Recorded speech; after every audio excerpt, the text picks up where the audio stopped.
హల్లెలూయా. సంతోషంగా ఉన్నారా? సంతోషంగా ఉన్న వాళ్ళు స్తోత్రం చెప్పండి. హల్లెలూయా, హల్లెలూయా. దేని వైపు చూసినా మీరు సంతోషించలేరు. మీరు దేని వైపు చూసినా, ఈవెన్ మీ శరీరం వైపు చూసుకున్నా సంతోషించలేరు. ప్రభువు మంచివాడు, నమ్మదగినవాడు. ఆయనను బట్టి మనం ఎల్లప్పుడూ సంతోషించాలి. ఇది యెహోవా ఏర్పాటు చేసిన దినం, దీని యందు మనము ఉత్సహించి సంతోషించదము అన్నాడు కీర్తనకారుడు. This is the day that the lord hath made, we will rejoice and glad in it. మనము ప్రభు అయిన యేసుక్రీస్తు నందు ఆనందించాలి. ఇది ప్రభు ఏర్పాటు చేసిన దినం. హల్లెలూయా. ఆదివారం వస్తుందంటే మీరు ఎంతమందికి ఆనందంగా ఉంటుందో నాకు తెలియదు. ఆదివారం వస్తుందంటే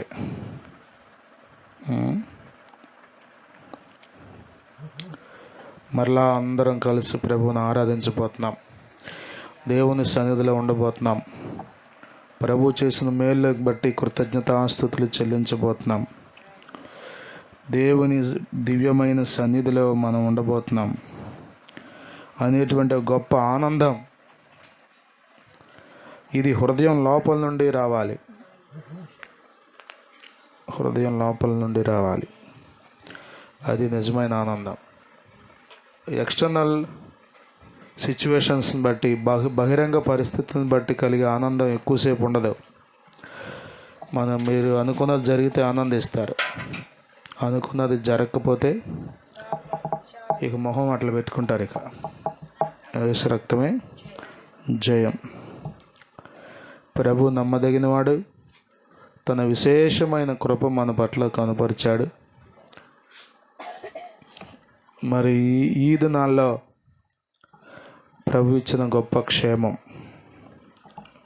అందుని బట్టి మనం ఎల్లప్పుడూ ప్రభువుని స్తుతించాలి. హల్లెలూయా, హల్లెలూయా. నజరేయుడా నా యేసయ్యా, ఎన్ని యుగాలకైనా ఆరాధ్య దైవము నీవేనని గలమెత్తి నీ కీర్తి నే చాటెదా. సజీవ కీర్తనల పాటల పుస్తకంలో 74వ పాట.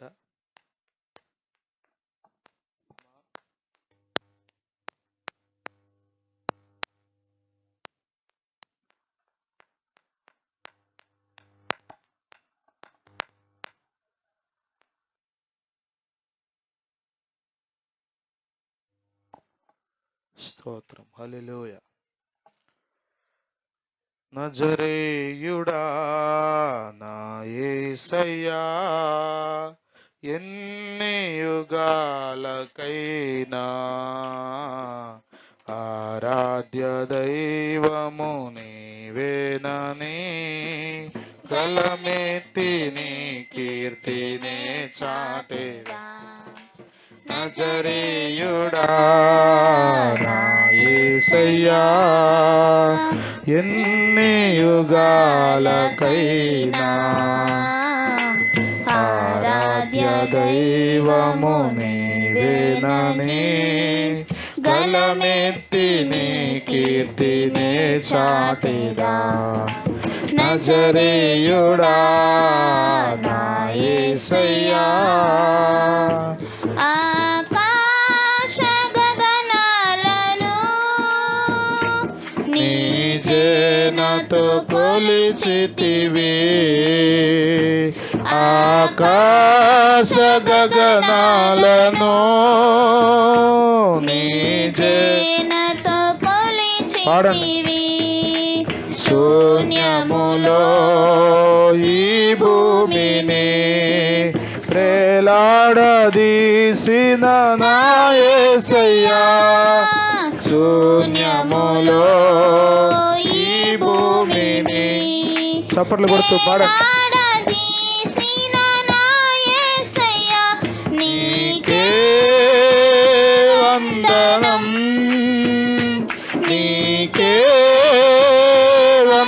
వందనం నీకే వందనం నీకే వందనం నజరేయుడా నా యేసయ్యా ఎన్ని యుగాలకైనా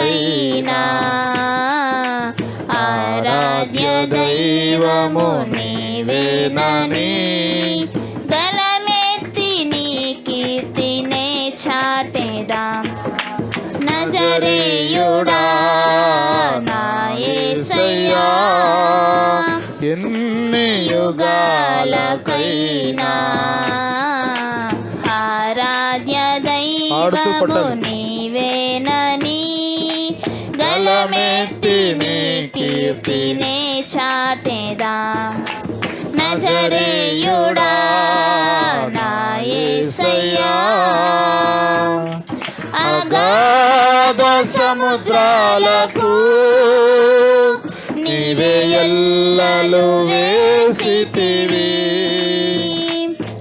అగాధ సముద్రాలకు నీవే ఎల్లలు వేసితివి జలములలో బడినే వెళ్ళినా నన్నేమి చేయవు నా యేసయ్యా జలములలో బడినే వెళ్ళినా నన్నేమి చేయవు నా యేసయ్యా నీకే వందనం హల్లెలూయా స్తుతి నీకే వందనం నీకే వందనం నీకే వందనం నజరేయుడా నా యేసయ్యా ఎన్ని యుగాలకైనా ఆరాధ్య దైవము నీవేనని గలమెత్తి నీ కీర్తినే చాటెదా నజరేయుడా నా యేసయ్యా సియోను శిఖరాగ్రము నీ సింహాసనమాయనా సియోను శిఖరాగ్రము శబ్దం చేతి కొట్టాలి చప్పట్లు నీ సింహాసనమాయనా సియోనులో నిన్ను చూడాలని ఆశతో ఉన్నాను నా యేసయ్యా సియోనులో నిన్ను చూడాలని ఆశతో ఉన్నాను నా యేసయ్యా నీకే వందనం నీకే వందనం నీకే వందనం నీకే వందనం సియోనులో నిన్ను చూడాలని ఆశతో ఉన్నాను నా యేసయ్యా సియోనులో నిన్ను చూడాలని ఆశతో ఉన్నాను నా యేసయ్యా నీకే వందనం వందనమయ్యా నీకే వందనం నీకే వందనం నీకే వందనం నీకే వందనం నీకే వందనం నీకే వందనం యేసయ్యా నీకే వందనం నజరేయుడా నా యేసయ్యా ఎన్ని యుగాలకైనా ఆరాధ్య దైవము నీవేనని గలమెత్తి గలమెత్తి నీ కీర్తినే చాటేదాం నజరేయుడా నా యేసయ్యా ఎన్ని యుగాలకైనా గ్లోరీ స్తోత్రం. ఆరాధ్య దైవము నీవేనని గలమెత్తి నీ కీర్తినే చాటేదా నజరేయుడా నా యేసయ్యా. హల్లెలూయా హల్లెలూయా హల్లెలూయా హల్లెలూయా హల్లెలూయా.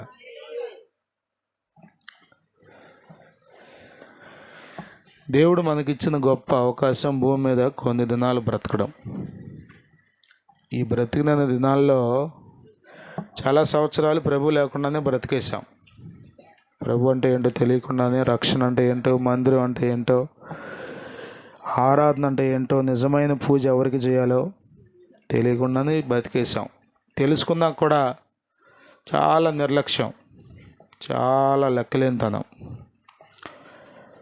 ప్రతిఫలం ఎంత ఉందో తెలియక ఈ దానిలో క్రైస్తవులు దేవుని పనిలో ఊరకే అట్లా సోమరితనంగా అయిపోయారు. ప్రభు ఎంతో గొప్ప ప్రతిఫలాలు ఇస్తాడు. దేవుని స్తోత్రం. 9ంటికి మన ఆరాధన కాబట్టి మీరు ఎన్నింటికి రావాలి? సమస్య ఏంటో తెలుసా? ఎవరైతే లేటుగా వస్తున్నారో వాళ్ళే మూలిగేది. లేట్ అయితే ఆరాధన ఓహో మొహమాట పెట్టుకుని మురమరలాడతా కూర్చునేది ఎవరో తెలుసా? లేటుగా వచ్చేవాళ్ళే. ఆ గంట కూడా చాలా పళ్ళ బిగున అట్లా కూర్చుంటారు. అర్థమవుతుందా? సోషల్ వెల్ఫేర్ హాస్టల్లో ఒక పాప చదువుతుందంట 10th క్లాస్. నిన్న జరిగింది ఈ సంఘటన. జ్వరం వచ్చిందన్న తీసుకెళ్ళమని ఫోన్ చేస్తే ఇంటికి తీసుకెళ్ళాడు. అన్ని హాస్పిటల్ తిప్పాడు కానీ జ్వరం తగ్గలేదంట. 16 సంవత్సరాలు 10th క్లాస్ చదువుతుంది. ప్లీజ్ నాన్న నన్ను బ్రతికించు అంటుందంట. హాస్పిటల్కి తీసుకెళ్తుంట. తీసుకెళ్ళాడు, చనిపోయింది. ఏంటి నాటకాలుగా ఉన్నాయి జీవితం అంటే మనుషులకి లెక్కలేదు. అన్ని జనులకు, క్రైస్తవేతరులకు ఎట్లాగో భయం లేదు, భక్తి లేదు. వాళ్ళకి ఇష్టం వచ్చిన బతుకుతున్నారు. ఈవెన్ ఇన్ క్రిస్టియన్స్, క్రైస్తవుల్లో కూడా చాలామందికి లెక్కలేదు. ఉదాహరణకి ఈరోజు 2వ ఆదివారం బల్లారాధన, భోజనాలు కూడా చెప్పండి ఇక్కడే ఉంటాయి కాబట్టి వంట చేసుకునే పని కూడా ఉండదు. కానీ చెప్పండి దీన్ని ఏమంటారు? భయం లేకేగా. కేవలం దేవుడు అంటే లెక్కలేకే.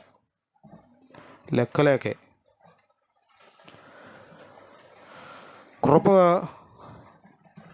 దేవుని వాత్సల్యత ఇంకా ఇంకా మన మీద ఉంది కాబట్టి మన నాటకాలన్నీ సాగిపోతున్నాయి అనిపిస్తుంది నాకు. చనిపోవడానికి ఒక క్షణం చాలు. ఎవరు నీ మరణాన్ని ఆపలేరు. ఎవరు అడ్డం పడినా ఆగదు.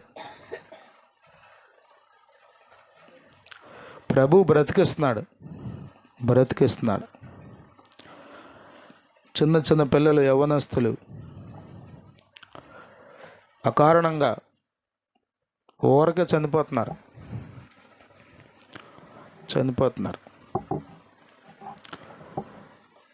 ఆ న్యూస్ నేను చూసినప్పుడు ఆశ్చర్యం అనిపించింది.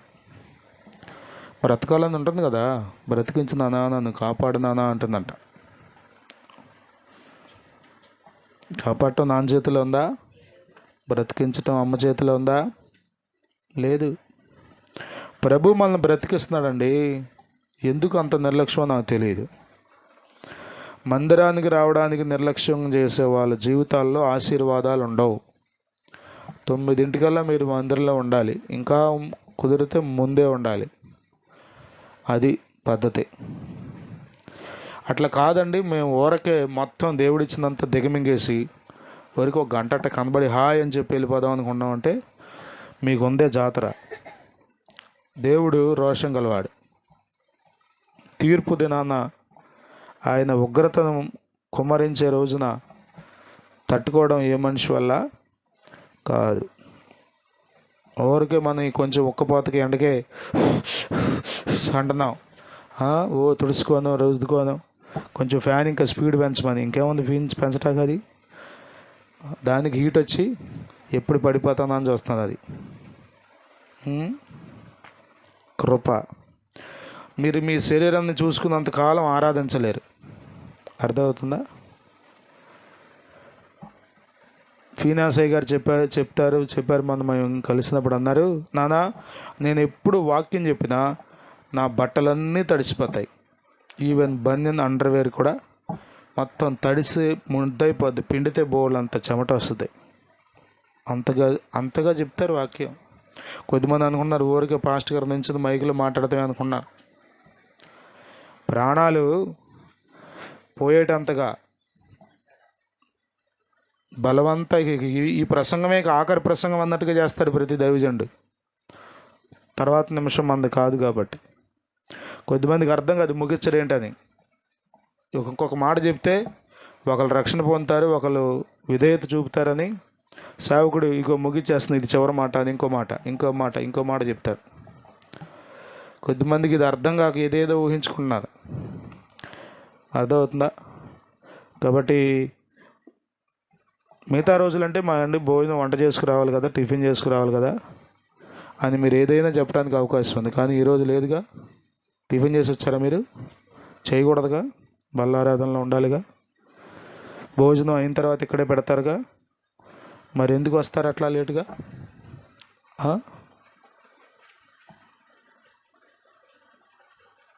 అంటే అడిగే వాళ్ళు ఎవరు లేరనా? శిక్షించే వాళ్ళు ఎవరు లేరనా? లెక్క చెప్పట్లేదు అనుకున్నారా? ఖచ్చితంగా దేవునికి లెక్క అప్పు చెప్పాలి.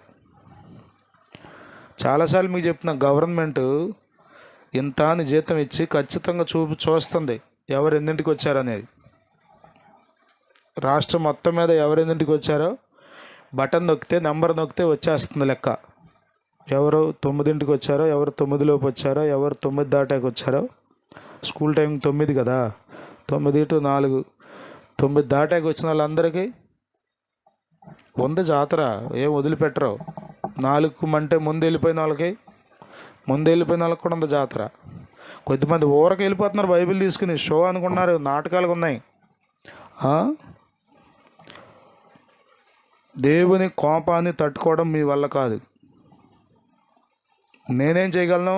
మీకు వరకు అడ్డం పడి ప్రార్థన చేయడం తప్ప, ప్రభువా బిడ్డ వెళ్ళిపోయాడు క్షమించిన ఆయన అని ప్రార్థన చేస్తా అంతే తప్ప, మీకు వరకు నేనేమి నెగిటివ్గా ప్రార్థన చేయను. ప్రార్థన చేసిన దేవుడు ప్రభువా బిడ్డలు లేటుగా వస్తున్నారు నాయన క్షమించయ్యా అని ప్రార్థన చేస్తా, అంతే చేసేది. ఇంకా మించి ఏం చేయగలను నేను?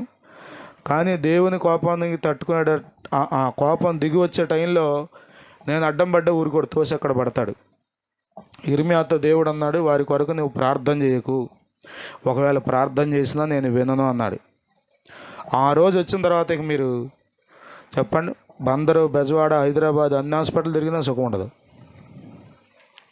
కాబట్టి దేవుడు అంటే ప్రేమ స్వరూపి, కనికర సంపన్నుడు, దీర్ఘశాంతం గల దేవుడు, కృపా సమృద్ధి గల దేవుడు, ఇవన్నీ నిజమే. కానీ ఎంతకాలం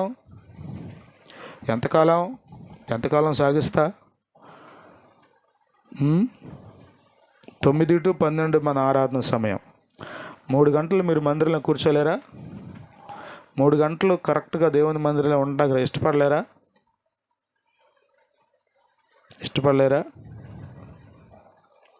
ఆలోచన చేయండి ఒకసారి. మనం ఎంతగా దేవుని సమయాన్ని దొంగిలిస్తున్నామో.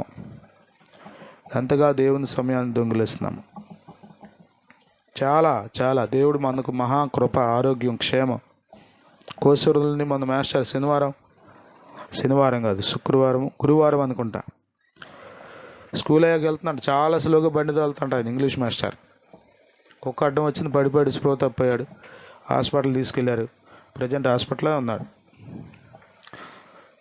కృప తెలియట్లేదు మీకు అసలు, క్షేమం అర్థం కావట్లేదు. దేవుడు ఇస్తున్న క్షేమం. జ్వరం వచ్చి మళ్ళీ బ్రతికావంటే కృప కాదా నీకు? బండి మీద ఇంటికి వెళ్ళి మళ్ళీ బయటికి వెళ్ళి వస్తున్నామంటే ఇంటికి దేవుని కృప కాదా? పొలం వెళ్ళి పని చేసుకుని మళ్ళీ ఇంటికి క్షేమంగా వస్తున్నామంటే కృప కాదా? దేవుడు ఇంత కృప చూపుతుంటే దేవుని సన్నిధిలో ఉండలేవా? సమయానికి రాలేవా? పరిచర్య చేయలేవా? సాకులు చెప్తే ఎంతకాలం బ్రతుకుతా?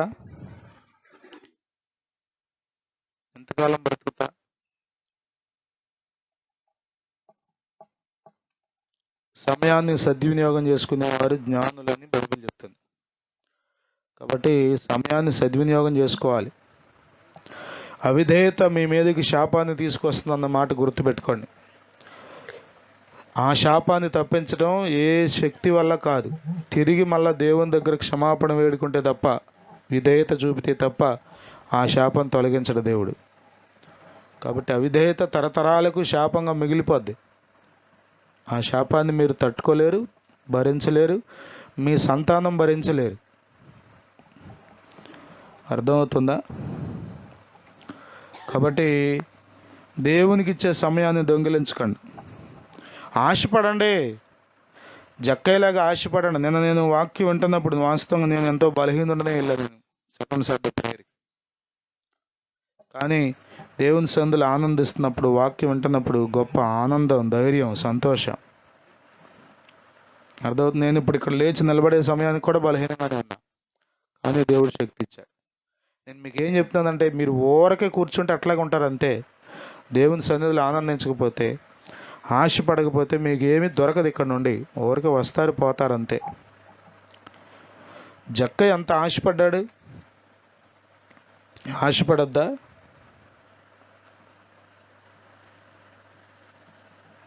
కొద్దిమంది అనుకున్నాను అసలు నేను కాబట్టి మందిరానికి వచ్చా అని. ఏంటంట? ఏంటి చెప్పండి? నువ్వు కాబట్టి మందిరానికి రావడం ఏంటి?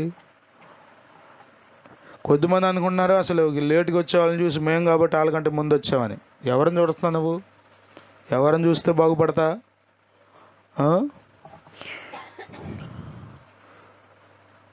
నేను చాలాసార్లు అనుకునేది ఏంటంటే, ఒకటి దేవుని భయం లేదు, కనీసం మనుషుల భయం అంటే పాస్ట్ గారి భయం కూడా లేదు. అందుకే అట్లా తయారైపోతున్నారు. అది దేవుని భయం ఉన్నా బాగుపడతాం, సేవకుడు అంటే భయం ఉన్నా బాగుపడతాం. ఈ రెండు లేకపోతే చాలా ఘోరమైన పరిస్థితులకు వెళ్ళిపోతుంది జీవితం. ఈ దినాల్లో విశ్వాసులకి సేవకులు అంటే భయం లేదు, గడగడ వణికే పరిస్థితులు లేవు.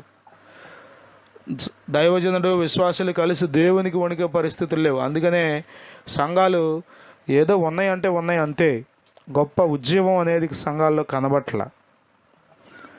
కాబట్టి మనం చాలా జాగ్రత్తగా ఉండాలి. మీలో చాలామంది కేవలం ఆదివారం మాత్రమే వస్తున్నారు. కేవలం మీరు ఆదివారం క్రైస్తవులుగానే మిగిలిపోవడానికి ఇష్టపడిపోయారు. అది బాధాకరమైన విషయం. మీలో కొద్దిమంది వర్షం పడితే మందిరానికి రారు, కొంచెం ఆటంకం వచ్చినా మందిరానికి రారు. కానీ జక్కయ్యకి ఎన్నో ఆటంకాలు వచ్చినాయి, కానీ యేసయ్యను చూడాలనే కోరిక ఉండనివ్వలా ఇంట్లో. ఎవడేం కాదంటాడు చెప్పండి? బోర్డులంత సంపాదన ఉంది, ఆస్తి ఉంది, ఉద్యోగం ఉంది, ధనవంతుడు, హాయిగా తిని దర్జాగా బతుకోవచ్చు. కానీ ఎందుకు చెట్లు ఎక్కి మరీ చూడాలని ఆశ? అంటే అది యేసయ్య అంటే ఉన్నటువంటి కోరిక, అది యేసయ్య మీద ఉన్నటువంటి అపేక్ష, ఆ ఆతురత. మనకేది అసలు? మనకేది? ధనం ఉందా? పెద్ద ఉందా? ఆరోగ్యం ఉందా? తాతల కాలం నుంచి ఏమైనా సంపాదించిన ఏమైనా ఉన్నాయో? మన తరాల తర్వాత కూడా సంపాదించుకుని ఇబ్బంది లేకుండా ఉండే పరిస్థితి ఏమీ లేదు. కానీ ఇంకా భయపడం, ఇంకా లోబడం, ఇంకా విధేయత చూపం, ఇంకా దేవుని సందులో ఆనందించాం. అదేంటి చెప్పండి? మెడ వంచని స్థితే కదా. మెడ వంచకపోతే ఏం జరుగుద్ది? స్టెఫను గద్దించి చెప్తున్నాడు ఇశ్రాయేలీయులకి, నాయనా మీరు మెడ వంచకుండా బ్రతుకుతున్నారు, జాగ్రత్త, దేవుని శిక్ష మీ మీదకి వస్తుందంటే రాళ్ళతో కొట్టి చంపేశారు. మార్చుకోలా. ఎందుకు మా మీద అంటావు నువ్వు? మా మీద అనేవంత రోడువా నువ్వు అని రాళ్ళతో కొట్టి చంపేశారు. నైస్గా బోధించే బోధలన్నీ మనకిష్టం, గట్టిగా 4 మాటలు మాట్లాడితే చాలా కష్టం, కానీ అదే అవసరం. ఏ సంఘంలో అయితే ఉన్నట్టుగా బోధ జరుగుతుందో ఆ సంఘంలో విశ్వాసులు యోగ్యులుగా పెరుగుతారు.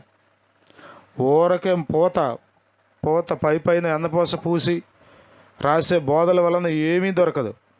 ఏమీ దొరకదు. మీరు నన్ను ఏమనుకుంటే ఏంటి చెప్పండి? మీకోసం నేను మొహమాట పడి ఏం బోధించను? ఎన్ని రోజులు అట్లా బోధించను? ఆలోచన చేయండి. ఏమైంది అయ్యగారి పొద్దుటే మీకు అంటారా? ఏమీ అవలా. కేవలం హృదయంలో వేదన, బాధ. ఒకవేళ దేవుని దగ్గర నిలబడినప్పుడు నువ్వు కాపరిగా ఫెయిల్ అయిపోయావు అనే మాట వినబడితే నా పరిస్థితి ఏంటనే ఒక గొప్ప వేదన నా హృదయంలో ఉంది. కాపరిగా ఫెయిల్ అయిపోతే ఏంటి చెప్పండి? మిమ్మల్ని సరైన రీతిలో పెంచకపోతే మీ గురించి లెక్క మిమ్మల్ని అడుగుతాడు, మీకంటే ఎక్కువ నన్ను అడుగుతాడు. కాబట్టి ఈ మాటలన్నీ ఒకటి మీరు మార్చుకోవడానికి ప్రయోజనకరంగా ఉంటాయి, లేకపోతే మీ మీద తీర్పు తీర్చడానికి ఉపయోగపడతాయి. ఆ రోజు చెప్పారుగా, పాస్టర్ గారు చెప్పలేదా నీకు? టయానికి రమ్మని చెప్పలేదా? చప్పట్లు కొట్టమని చెప్పలేదా? ఆరాధించమని చెప్పలేదా అని ఆ మాటలు తీర్పులోనికి నీ మీద నేరారోపణ చేయడానికి ఉపయోగపడతాయి. అంతకుమించి ఏం జరగవు. ఇందువలన ఒక విధేయత చూపితే కృప దొరుకుతుంది, లేకపోతే తీర్పు దినాన దేవుని ఉగ్రతను సంపాదించుకుంటాం. అల్టిమేట్గా నేను చెప్పేది ఏంటంటే, దేవుడు మనల్ని ప్రేమించి అన్నీ ఇస్తున్నాడు, ఏది తక్కువ లేదు. ఆరోగ్యం ఇచ్చాడు, క్షేమం ఇచ్చాడు, మన కాళ్ళతో మనమే నడుచుకుంటా వచ్చాం కదా. ఎన్నో జ్వరాలు ఉన్నాయి ఇప్పుడు, ఎక్కడ చూసినా జ్వరాలే. ఊరికే చనిపోతున్నారు మనుషులు జ్వరాలతో. జ్వరం చంపేస్తుందా అంటే చంపేసే జ్వరాలు ఉన్నాయి ఇప్పుడు. అట్లా చచ్చిపోతున్నారు మనుషులు. ప్రభు కాపాడలేదా? 101 జ్వరం వచ్చింది మన సాయంత్రం అమ్మకి. నేను నిన్న అన్నాను జ్వరంగానే ఉంది, మరలా నిన్న ఉదయం కూడా. ఉంటావా అమ్మ అని అడిగా. ఉండమని చెబుదామని కాదు, ఉంటావా అని అడిగా, అసలు ఏమంటున్నావు అని. ఉండి నేనేం చేయను బాబు, నేను కూడా వచ్చేస్తా ఆరాధనకి అంది. వచ్చేసింది. అయ్యగారికి ఏం తెలుసు, పాట పాడతారు సుజనమ్మ గారు అన్నారు. నేను అనుకున్నా పాడలేనయ్యా, జ్వరం వచ్చింది అంటున్నామో అనుకున్నా. వెళ్ళి నుంచుని మైకి తీసుకుని పాట పాడింది. నేను నిజంగా కన్నీరు గార్చి దేవుని స్తుతించా. ప్రభువా, అలాంటి తల్లి గడుపు నన్ను పుట్టించావు, నీకు వందనాలని. భక్తి చేస్తున్నారా మీరు? మీ పిల్లలకి ఏమిస్తారు మీరు? పాట పాడమంటే పాట పాడరు, చప్పట్లు కొట్టమంటే చప్పట్లు కొట్టరు. రాత్రి కూడా ఫోన్ చేసి అన్నా, నేను ఉయ్యూరు వెళ్ళాల్సి వచ్చింది అయ్యగారితో పాటు. అన్నాను, అమ్మా నీకు ఒకవేళ ఆరోగ్యం బాగోపోతే పాటలు పాడి మన పిల్లలు ఎవరో ఒకరు, రాజేష్, పవన్ ఎవరో ఒకరు వాక్యం చెప్తారు, వాళ్ళకి ఇవ్వమన్నా. ఫోన్ చేస్తే 9ంటికి అమ్మాయి వాక్యం చెప్తుంది. కూర్చోలేక లేకపోతే మైక్ అంటే ఆనందమా? ప్రాణం పోయినా పర్లా, ప్రభు సన్నిధిలో ఉంటే చాలని కొద్దిమంది ఆరాటపడుతున్నారు. కొద్దిమంది ఏమో లెక్క లేకుండా ఎప్పుడు పడితే అప్పుడు రావడం, ఎప్పుడు పడితే అప్పుడు పోవడం, కుదిరితే చప్పట్లు కొట్టడం, లేకపోతే లేదు, ఏది కావాలంటే అది చేసుకోవడం. ఇది భక్తి కాదు. ఇది దేవుడు మెచ్చడు. కాబట్టి మనం దేవుని దగ్గర నుండి ఎన్నో ఆశీర్వాదాలు పొందుకుంటున్నాం. వాటన్నిటిని బట్టి ప్రభు సంధిలో నమ్మకంగా ప్రభువుని స్తుతించాలి, ప్రభువుని ఆరాధించాలి, ప్రభువుని మహింపరచాలి. అంతేగాని ఊరికే దిగమంగేయాలని చూడకండి. మీరు ఒకసారి ఆలోచన చేయండి, మీ మనస్సాక్షితో దేవునికి చెప్పండి, ప్రభువా నేను ఈ టైంకి వచ్చాను, ఇదిగో ఇన్నింటికి లేచాను, ఇన్ని గంటలు ఈ పని చేశాను, అందువల్ల లేట్ అయిందని ప్రభుతో చెప్పండి. నిజంగా ప్రభు ఓకే అంటే సంతోషమే. నాదేం పోయింది, మధ్యలో నేను ఎందుకు అడ్డం పడేది? చెప్పండి. అర్థమవుతుందా? ఒకరోజు భయంకరమైన వర్షంలో మా ఎంఈఓ గారు వచ్చారు. అది మంగళవారం 6వ తారీఖు 7వ తారీఖు జూలై నెలలో. 8:30కి వచ్చేసారు ఆవిడ. వచ్చేసి ఒక్కొక్కరు ఎన్నింటికి వచ్చారో టైం నోట్ చేసుకున్నారు. ఒక్కొక్క మాస్టర్ ఎన్నింటికి వచ్చారు. ఒక టీచర్ గారు ఉయ్యూరు నుండి వస్తుంది బండి వేసుకుని, 9:13 వచ్చింది. టీచర్ గారు మీరు రోజు ఇట్లాగే వస్తారా అని అడిగింది. అడగొద్దా అధికారి? అడగొద్దా? మేడం గారు మరి వర్షం పడింది కదండి, దమ్ము చక్రాలండి, బురదండి, బండి స్కిడ్ అవుద్దని మెల్లగా వచ్చేదండి. రోజు ఇట్లాగే వస్తారా మీరు అని అడిగింది. నేను మీకు ఏం చెప్తున్నాను అర్థమవుతుందా? అడగకపోతే మీరు ఏం చేస్తారు? 10ంటికి వచ్చేవాళ్ళు 10:30కి వస్తారు. ఇంకా రేపు 11ంటికి వచ్చేవాళ్ళు 11ంటికి వస్తారు. కొద్దిమంది 11:30కి వెళ్ళిపోతున్నారు. చాలా ఇంపార్టెంట్ పనులు ఉన్నాయి మీకు. చూస్తున్నాడు దేవుడు, ఒక్క పెట్టును ఒకటి వేస్తాడు అంతే. నేను అడ్డం పడ్డా, ఇంకెవరు అడ్డం పడ్డా దొరకదేమి. అర్థమవుతుంది? నేను అడ్డం పడ్డా, ఇంకెవరు అడ్డం పడి ప్రార్థన చేసినా ఏమీ దొరకదు. మళ్ళా ప్రభు పాదాలు పట్టుకుని, ప్రభువా క్షమించు, చచ్చిన ఒక్క నిమిషం కూడా నీ దగ్గర దొంగిలించను అని క్షమించమని వేడుకుంటే తప్ప కృప దొరకదు. గుర్తుపెట్టుకోండి. మీరు లార్డా? కోట్లు ఉన్నాయండి మీకు ఏమన్నా? అరగంట ముందు వెళ్ళిపోటాకి కోట్లు పాడైపోతాయి అనుకున్నారా? దేవుని సన్నిధి అంటే లెక్కలేదా?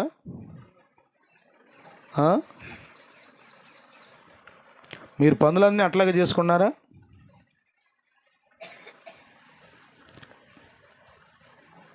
కొద్దిమంది అనుకుంటున్నారు నేను పెచ్చోడినని. ఒకవేళ మీరు నన్ను పెచ్చోడిగా కట్టండి, తప్పులేదు. కానీ దేవుడిని పెచ్చోడి కింద కట్టమహన్.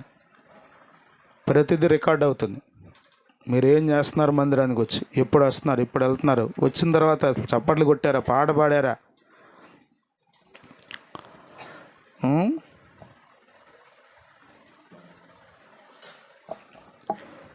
గొప్ప గొప్ప ఉద్యోగాలు చేసేవాళ్ళు, కోట్లు కోట్లు సంపాదించేవాళ్ళు గడగడగడ వణుకుతూ ప్రభు సందులో ఆయన సేవిస్తున్నారండి. అసలు ఆశ్చర్యం మనకి ఏమీ లేదు. ఏదంటారే తాడు లేదు బొంగరం లేదని, అట్లాంటి జీవితాలు మనవి. పెద్ద ఏమన్నా ఉందా అంటే బ్యాక్గ్రౌండ్ ఏమీ లేదు. కృపతో నెట్టుకుంటూ వస్తున్నాం జీవితాలు. ఎంత గడగడ వణుకుతూ దేవుని సందులో ఉండాలి. నా మాటలు మీరు నెగిటివ్గా తీసుకుంటే మీకే నష్టం. పాజిటివ్గా తీసుకోండి. దేవుడు మనల్ని ప్రేమించి అన్నీ ఇచ్చాడు, అన్నీ ఇచ్చాడు, అన్నీ ఇచ్చాడు. మీరు కానుకలు వేయకండి. అర్థమవుతుందా? మందిరానికి లేటుగా వచ్చి కానుక వేయకండి. ముందే వెళ్ళిపోయి కానుక వేయకండి. ఎవరికి కావాలి మీ కానుకలు? దేవుడి దగ్గర ఏమైనా డబ్బులు లేవనుకున్నారా? కొద్దిమంది అనుకున్నారు కానుకేసి వెళ్ళిపోవాలంతే. కానుకేసి వెళ్ళిపోతావా? నీ 10 రూపాయలు, నీ 100 రూపాయలు ఆయనకి కావాలా? నువ్వు వద్దా ఆయనకి?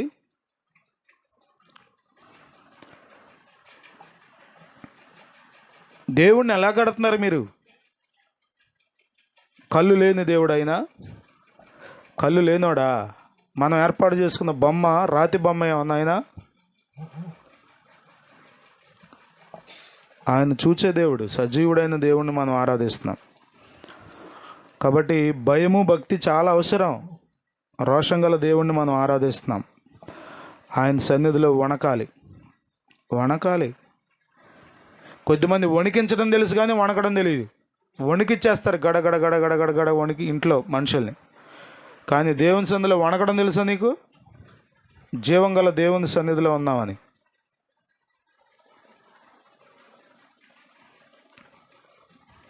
ఒక భర్తవైనందుకే, తాళి కట్టినందుకే, పెళ్లి చేసుకున్నందుకే నువ్వు అంత వణికిస్తున్నావే. నిన్ను కన్నాడు, నీకు కావలసినవన్నీ ఇచ్చాడు. నీ జీవానికి, ఊపిరికి, నీవు బ్రతకడానికి కావలసినవన్నీ ఇచ్చాడు.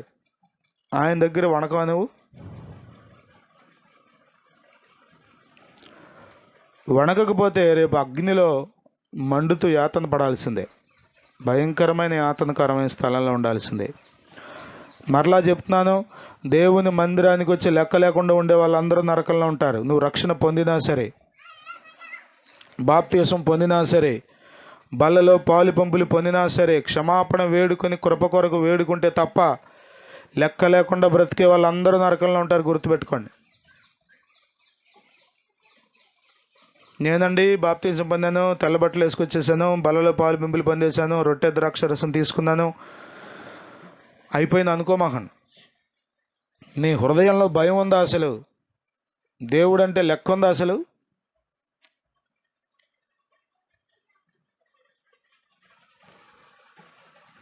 అలా లేని పక్షంలో నీ మీదకి వచ్చే ప్రతి శిక్షకు నీవే బాధ్యుడు. గుర్తుపెట్టుకో. తమాషాలాడడానికి, డబ్బులు సంపాదించుకోవడానికి సేవ చేయట్లా. ఇది జీవం గల దేవుని సేవ. ప్రభు మమ్మల్ని లెక్క అడుగుతాడు. ఆషామాషి కాదు ఇది. కొద్దిమంది ఓరకే దులుపుకుని వెళ్ళిపోతున్నారు. ఎంత వాక్యం విన్నా కానీ నేను మట్టుకు వాక్యాన్ని నమ్ముతా, వాక్యం నిజమని నమ్ముతా, దేవుడు నాతోనే మాట్లాడని నమ్ముతా, ప్రతి మాట తీసుకుంటా. నేను అయ్యగారితో చెప్పాను, అయ్యా ఈరోజు వర్తమానం ద్వారా నేను ఎంతో దీవించబడ్డా. బలహీనంగా వచ్చాను శరీర రీతిగా కూడా, కానీ ఎంతో బలం పొందుకున్నా. దేవుని సన్నిధిలో బలం ఉంది తెలుసా? నూతన బలం ప్రభు ఇస్తాడు, నూతన శక్తిని ప్రభు ఇస్తాడు, ఆరోగ్యాన్ని ప్రభు ఇస్తాడు. మీలో కొద్దిమందికి అసలు మందు బిళ్ళల మీద ఉన్న శ్రద్ధ దేవుని వాక్యం మీద లేదు, ఫోన్ మీద ఉన్న శ్రద్ధ దేవుని వాక్యం మీద లేదు. ఎంత విచారకరం చెప్పండి, ఎంత విచారకరం. భయభక్తులు కలిగి ప్రభువుని సేవించండి. నా మాటలు శరీరరీతిగా తీసుకుంటే మీకు నష్టం, శరీరానికి తగిలితే మీకు నష్టం. ఆత్మీయంగా తీసుకుని హృదయంలో మార్పు పరివర్తన వస్తే అది మీకు ఎంతో క్షేమం. కేవలం దాన్ని మాత్రమే కోరి పరిశుద్ధాత్మ ప్రేరేపణతో ఈ మాటలు చెప్తున్నాను. నేను కూడా కఠినంగా మాట్లాడడానికి ఇష్టపడను, ప్రేమించడానికే ఇష్టపడతా. కానీ ఎంతకాలం ప్రభు లేకపోతే యజమానుడు 3వ దాసునితో కఠినంగానే మాట్లాడాడు. ఎందుకంటే అతడు అట్లా ప్రవర్తించాడు. 5 తలాంతులు 2 తలాంతులను 2 దాసులు చాలా యోగ్యులుగా నమ్మకంగా బ్రతికారు కాబట్టి వాళ్ళిద్దరిని మెచ్చుకున్నాడు. అందరినీ ఒకే రకంగా తీర్పు తీర్చాడు ఆయన. అందరినీ కాజ సంఘం అంటే మొత్తం అందరూ వేసుకుపో అని గుట్ట గట్టి పట్టుకుపోడు పరలోకం. ఎవరి క్రియలకు తగ్గట్టుగా వాళ్ళని తీసుకెళ్తాడు. వాళ్ళిద్దరిని మెచ్చుకున్న దేవుడు 3వ వ్యక్తి దగ్గరికి వచ్చేసరికి చెడ్డదాసుడా అని తిట్టాడు. తిట్టడమేగా తీసుకెళ్ళి అగ్నిలో పడేయమన్నాడు. అక్కడ అగ్ని ఆరదు, పురుగు చావదన్నాడు. మత్తయి సువార్త 25:30 అన్నాడు. భయంకరమైన చీకటి కలిగినటువంటి అగాధంలో పడేయమని చెప్పాడు. వీళ్ళిద్దరినేమో ఇంకా ఆశీర్వాదాలు పెంచితే వాడికేమో ఎందుకు ఎలాంటి పరిస్థితి వచ్చింది? దేవుడు పక్షపాత కాదు, పక్షపాతి కాడు. వాడికి ఇచ్చిన 1 కూడా కనీసం ఉపయోగించాల సరిగ్గా. వాడికి ఇచ్చిన 1 తలాంతుని కూడా సరిగ్గా వాళ్ళ. మిగతా వాళ్ళకి 5 ఉన్నాయి, మిగతా వాడికి 2 ఉన్నాయి. 5 ఉన్నవాడు బాగానే పనిచేశాడు, 2 ఉన్నవాడు బాగానే పనిచేశాడు, కానీ 1 ఉన్నవాడు మాత్రం ఏ మాత్రం లెక్క లేకుండా పాతి పెట్టి కూర్చున్నాడు అంతే. మళ్ళా డైలాగులు చెప్తున్నాడు. మీరు గుర్తుపెట్టుకోండి, మాట్లాడే వాళ్ళు ఎవరో తెలుసా? పని చేయని వాళ్ళే. ఎక్కువ మాట్లాడే వాళ్ళు ఎవరో తెలుసా? అసలు పని చేయని వాళ్ళే. పని చేసేవాడు మాట్లాడ్డావు, సోది మాటలు చెప్పడం, పనిలో ఉంటాడు. పని పని పని పని. సోమరివైన చెడ్డదాసుడా, నేను విత్తన చోట కోసేవాడినా? ఏం నా గురించి నీకు అంత బాగా తెలుసా అని పట్టుకుని తీసుకెళ్ళి పడేయమన్నాడు. దేవునికి స్తోత్రం కలుగును గాక. హల్లెలూయా. ప్రియమైన వాళ్ళారా, చాలా భయంకరమైన స్థలం నరకం అంటే తెలుసా మీకు? సరదా కాదు భక్తి అంటే, ఆటలు కాదు భక్తి అంటే. జీవంగల దేవుణ్ణి మనం ఆరాధిస్తున్నాం. నేనేదో మీకు బోధించి హడావుడి చేసి సరిపెట్టుకుంటే కుదరదు. నాకు కూడా ఉంది లెక్క. ప్రతి విషయంలో నా మనస్సాక్షి నేను కాపాడుకుంటూ దేవుని ఎదుట సిగ్గుపడనక్కర్లేని పనివానిగా నిలబడాలని నేను తాపత్రయపడుతున్నా. కాబట్టి ఆరాధనకు లేటుగా రాకండి, ఆరాధన మధ్యలోనే వెళ్ళిపోకండి, ఊరకే ప్రేక్షకులాగా వచ్చి కూర్చోకండి. పాడేటప్పుడు పాడండి, సాక్ష్యాలు చెప్పేటప్పుడు జాగ్రత్తగా ఒక్కొక్క మాట వినండి, వాక్యం వినబడుతున్నప్పుడు వినండి. ప్రతి పనిలో ఆశతో చేయండి దేవుని పని. ప్రభు మిమ్మల్ని విడిచిపెట్టడు. జలములలో బడినే వెళ్ళినా నన్నేమి చేయవు నా యేసయ్యా. జలములలో బడినే వెళ్ళినా నన్నేమి చేయవు నా యేసయ్యా.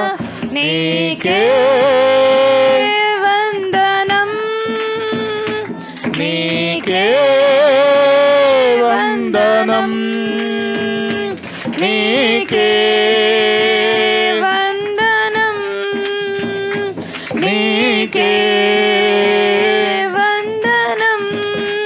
నజరీయుడా నా యేసయ్యా, ఎన్ని యుగాలకైనా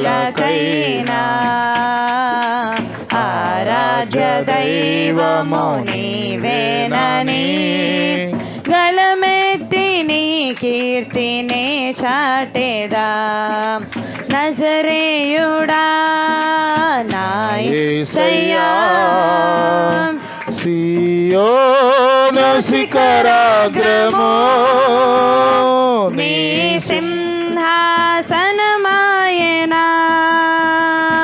సియోను శిఖరాగ్రము నీ సింహాసనమాయనా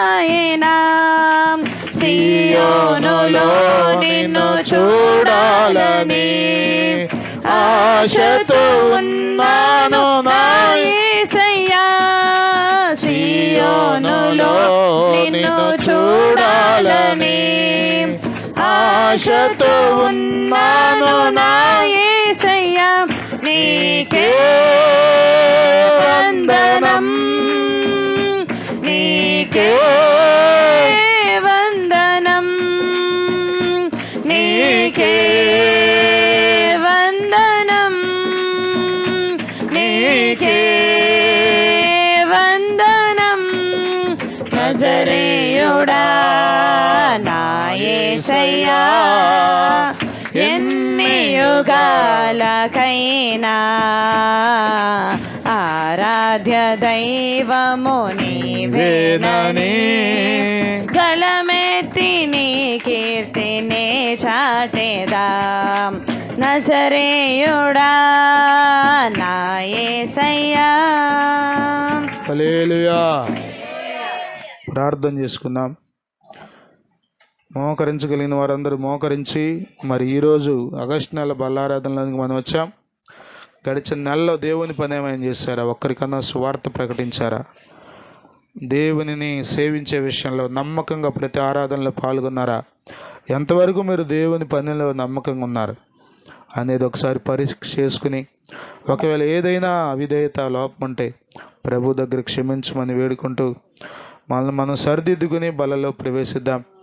మోకరించగలిగిన వారందరూ మోకరించండి. ఒకవేళ మోకరించలేకపోతే చేతుల పైకి ఎత్తి ఒక చిన్న మాట దేవునితో చెప్పండి. నోరు తెరిచి ప్రార్థించండి.